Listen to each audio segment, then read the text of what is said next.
A Hero Without a Home by K.W. Harris. Intro. The rain seems like it never stops here in Vietnam. It doesn't matter anymore.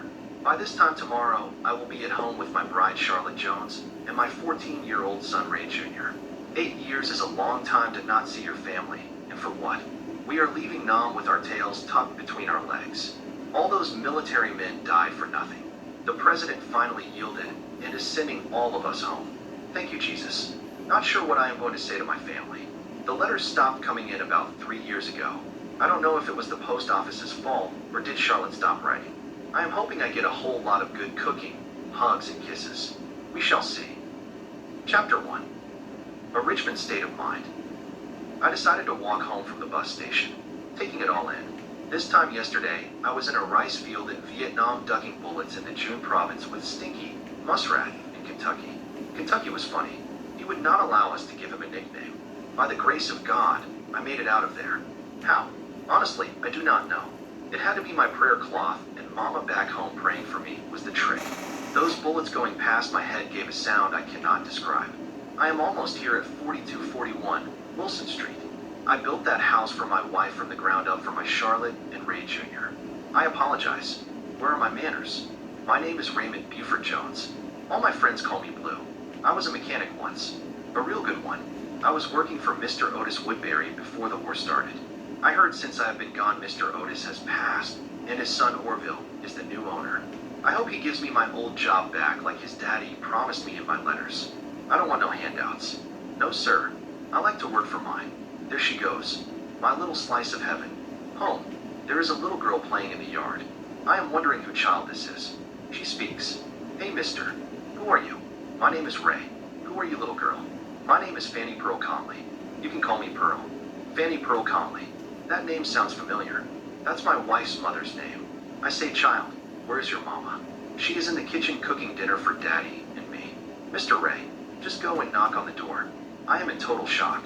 Is this my house? Looks like the same mailbox I made for our 5th wedding anniversary. Looks like Ray Jr. footprints in the driveway when we brought him home from the hospital. I am telling myself, there has to be a good explanation.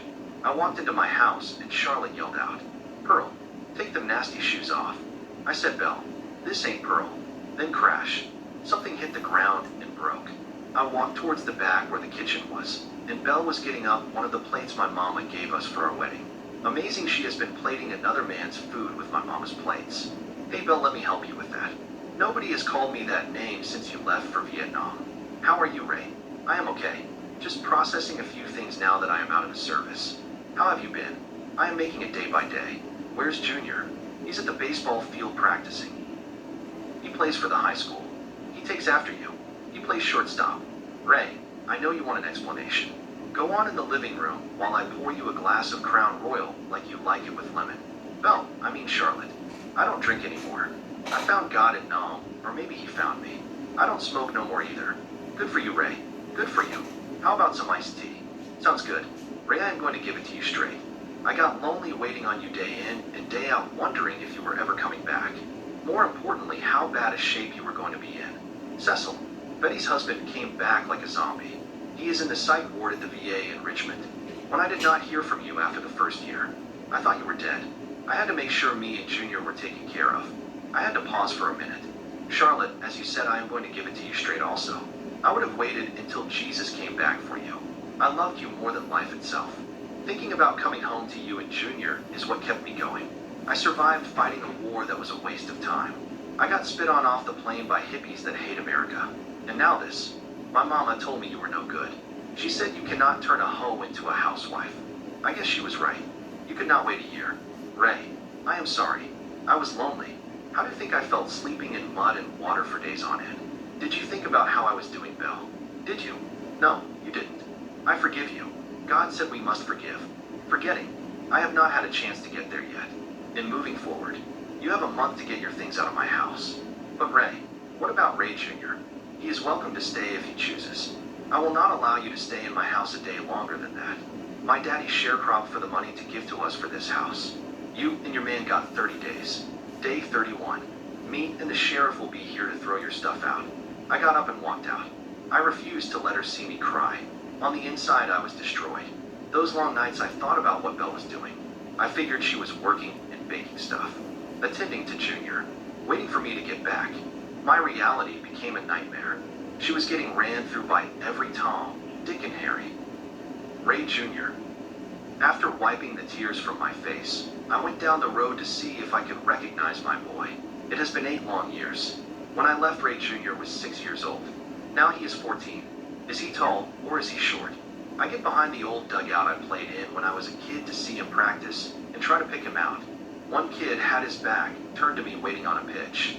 The pitcher sent that heat down the middle. He leaned into it like Jackie Robinson, and it went over the fence. The pitcher says, "Ray, not again. That's the 3rd one today. You go and get it this time." "Okay, Frankie." Wow, that's Ray Jr. That boy has gotten tall and slender like his grandpa. I take after my mama. Average height and husky.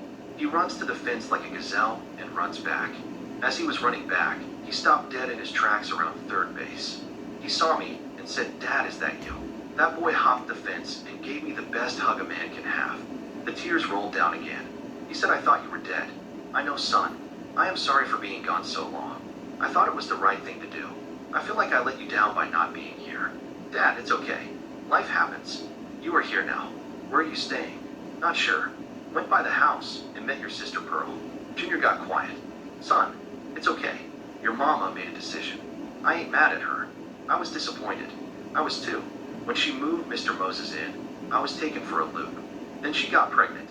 I said, well, a lot to take in. I rolled with it. Soon I will be in the pros or in college." "That's good, son. After practicing, you want to get a burger or something and catch up." "I would, but Mom got to work. I am keeping Pearl tonight. Her dad is out of town on business." "What does he do?" "He sells vacuums." "Honestly, Dad, I think he sucks at being a salesman. Mom pays all the bills." "Wow, son, that's a lot on your mother. She picks up extra hours at night to make ends meet." Now in my mind, I feel guilty for what I said. I have to make this right. It's just a house. Daddy would not want me to put his grandson out. "Junior, let's go and talk to Mom. I will ask her if I could stay the night with you and help you watch your sister. We can get takeout." "Sounds good, Dad. Let me tell Coach I am leaving practice early." We got back to the house. Little Ray jets to the kitchen. He did that when he was a little boy. Charlotte meets me at the door. I asked her to come outside so we could talk. I can tell she had been crying. She asked if she could say something first. I said for sure. She said she wanted to apologize for not waiting around or trying to see where I was, and that she respects and understands why I want the house back. I stopped her there. "Well, you can keep the house." I was angry and hurt. Daddy would not want me to act like this. "It's paid off. I will sign it over to you tomorrow." "Ray, are you sure?" "I am sure. I cannot say I love God and can't forgive you." Charlotte walks up and gives me a hug. I had forgotten how those felt. She smelled the same. I missed her so much. I asked Charlotte, could I hang out with Ray for tonight until she gets home? She said that was fine. I had a great time with Ray and Pearl. Those two were funny. They were imitating Flip Wilson. I sat there, and just for a moment, I felt normal. I did not feel like the old Ray. That person died in Vietnam. I saw too much to go back to him. I like the new me, the clean and sober me. I like him a lot. Little Ray is what matters now. I have to say I did not think I would be getting a divorce. I might have stayed over there had I known. Tomorrow, I need to find me a place to stay and start looking for a job. Charlotte finally made it home. She looked tired. I said I will heat you up some food. "No, Ray, you don't have to. Woman, we may not be together, but you still are the mother of my child. I got you. I was a cook in Nam. You didn't know that, did you?" "No. I was in infantry, but they ran out of cooks. When they asked for volunteers, I jumped at the chance. Beats marching and shooting all day. My supervisor, we playfully called him Money, taught me how to cook almost everything from scratch. I miss old Money. His helicopter got shot down. He had finished his tour of duty, headed to the airstrip. The Viet Cong got a lucky shot off and killed Money and 2 pilots. I walked back into the living room with the food and Charlotte was fast asleep. I found a blanket, put it on her, and locked up the house. I remember passing a Motel 6 down the road. I might as well flop there for now until I figure things out. Chapter 2. Life happens. I get up at Reveille like always, just before the rooster crow. I called Belle to see if I could walk Ray to school. She said okay. Once I got into the house, Charlotte received a phone call from the DC police. Moses has been killed. Apparently, he was sneaking around with a married woman. The husband doubled back from work and shot them both in the act. Pearl was already at school, thank God. Junior asked Mama what was the matter. She said Moses was killed. I gave her a glass of water and a chair to sit on. She did not seem shocked. I told Junior to finish getting ready for school. Well, I know that look. You knew, didn't you? Yes, I knew. I heard him talking to that slut on the phone. He thought I was still in the back hanging out the clothes. Only I forgot some of the clothespins in the kitchen. He was talking sexy to her. So, I walked into the living room with my meat cleaver and said hang up that phone now. He asked me to calm down and could I put that cleaver away. I told him, I will calm down when I am good and ready to. I said to Moses, I have made some mistakes, so I am going to give you a chance to get this right. Go wherever you need to go and break it off with Mrs. Hugs and kisses. Then all is forgiven. He said he would do just that. I can see a lie ain't nothing for nobody to tell. Charlotte, what are you going to do now? Bury him there. Too expensive to bring him here. I will tell Pearl once she is out of school. He did not pay a single bill, so no loss there. Mel, did you love him at all? No, Ray. You are the only person I ever loved, including my mama. He was a fling that turned into a baby daddy. I felt bad for him, so I let him move in with us so he could leave the YMCA. This is the thanks I get. How embarrassing. I was shocked when she said that. Chapter 3. Your word is your bond. After dropping Junior off at school, I went back to my old job. Orville was right in front looking like his daddy, wearing those same pinstripe suits and that 10-gallon hat. I said, hey Orville, remember me? He said, yes sir. Mr. Ray, how are you doing?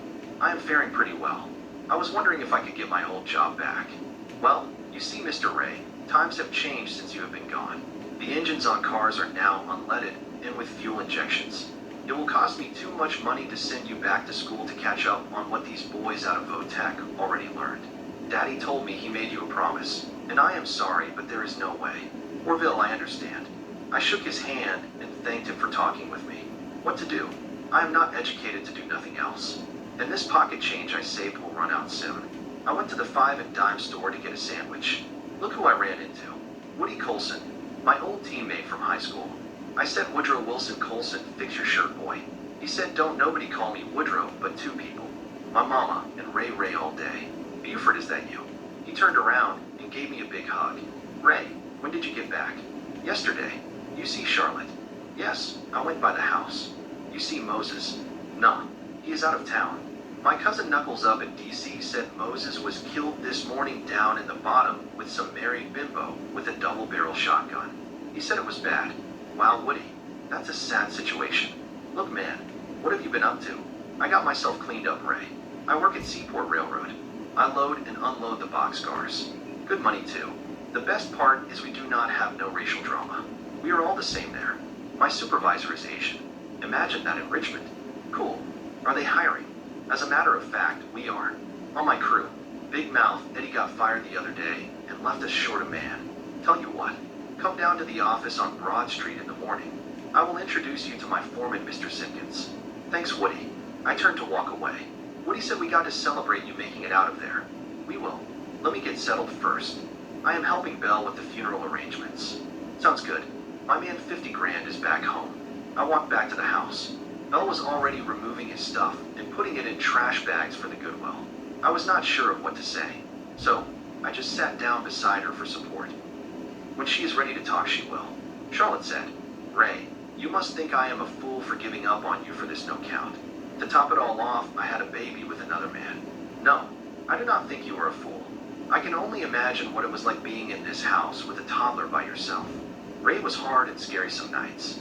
I needed you here, but I knew you were trying to make the world safe for us. My mama said I would mess up my marriage. Funny thing, she created the monster in me that messed it up. Explain.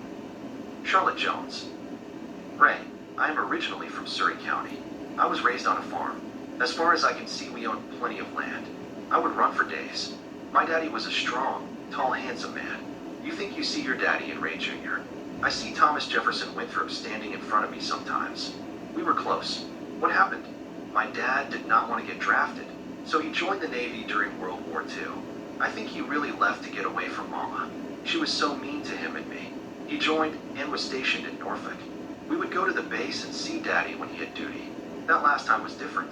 They were told they had to go to Hawaii to support the Pacific Fleet. Mama was so mean. The last thing she told Daddy is that if he gets stationed over there, look for his divorce papers in the mail. Daddy dropped his head. He kissed me goodbye for the last time. Daddy's ship was sunk by the Japanese. Next thing I know, the Navy was bringing us a flag and a check for $5,000. Looking back now, that was all my daddy was worth to the Navy. Mama eventually sold the farm to Smithfield Foods. We moved to Richmond. She said the country is not for her anymore. That was my daddy's dream, not hers. So it began. She would drill in my head about what it will take to get a man and keep one. Mama wore me down.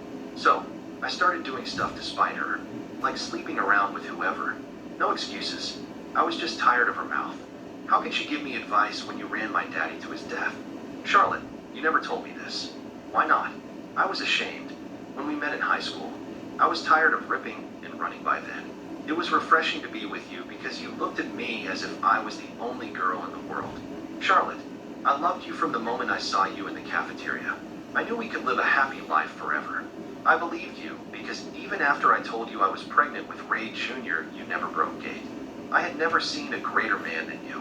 Not since my father. Charlotte, I loved you. So, I loved your baby also. It did not matter to me. He is mine. Does he know? No, I have not told him. He is a good kid. He could handle it, but I feel it's no need. His dad came by the house after you left for Vietnam. What did he want? He apologized for not being there. He wanted to make it right. So, he joined the military and went to Vietnam like you did.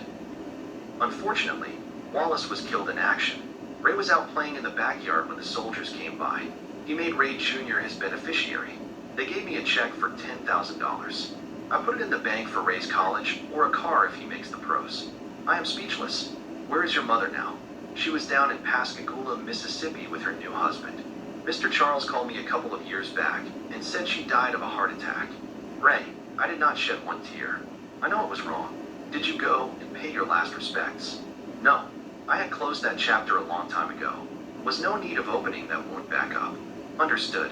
Anyway, I heard you might be working for the railroad. Who told you that? Big Mouth Eddie. He married my cousin. Woody told him bragging about how the team will be better now. That Woody. He is something else. I will go over there tomorrow. Congrats. You deserve it. Where are you planning on staying? Because staying at that hourly rate motel is not a long-term solution. Not sure. You can take the back room here. Well, I cannot impose. Boy, please. This is more your house than mine. No strings attached. I'm not trying to get back together. I just would like to have you around me and the kids is all. Free labor too. There it is. What? I'm just saying.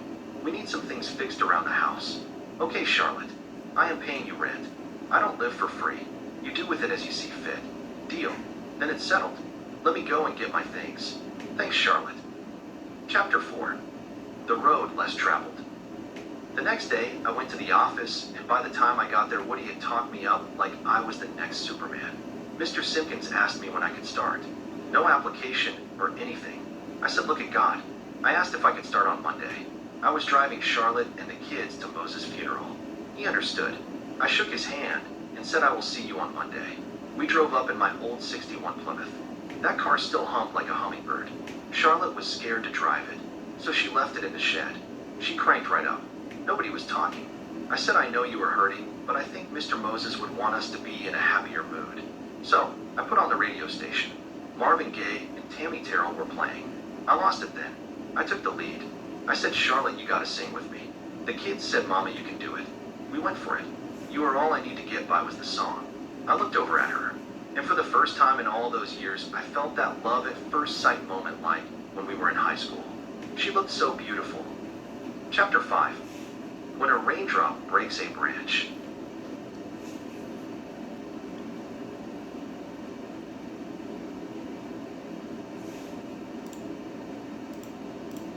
We make it back from the funeral. The kids are getting ready for bed. Charlotte flops on the couch and lays her head on my leg like in the old days. I was not sure how to respond. A couple of days ago, she was all I thought about, but now, I do not know what to think. I said, Charlotte, I am not ready to go there yet. She sat up and said she understood. I love you. That will never change. I just need to heal from the hurt. If that's okay. Ray, no problem. Can we play a board game like the old days? Sure. Charlotte finally asked about what it was like in Vietnam. It's like you are living in chaos 24/7. There is no structure. We winged it the whole time. That is why so many Americans got killed. Our government did not know what we were up against. I had to get immune to people dying. It was all the time. Drinking, drugs, and cigarettes did not help. So, I went to chapel one Sunday. The minister asked me did I know Jesus and the pardoning of my sins. I said no one has ever explained it like that before. So I said no. He said in accordance to Romans 10 verses 9 to 10, if you confess with your mouth the Lord Jesus, you will be saved. So I did. I came close to death a few times, but God spared me. He kept me from losing my mind. Listening to pain and death all the time almost destroyed me. Ray, how are you now? It comes and goes. I signed up for the meetings on Wednesdays at the VA. That's good. I hate having to gut you like a fish. Funny, Charlotte. You got jokes. Chapter 6. Time stands still for no man. Charlotte and I decided to make a go at it again. The kids loved it. Pearl asked if she could call me Dad. I almost broke down and cried. I said for sure.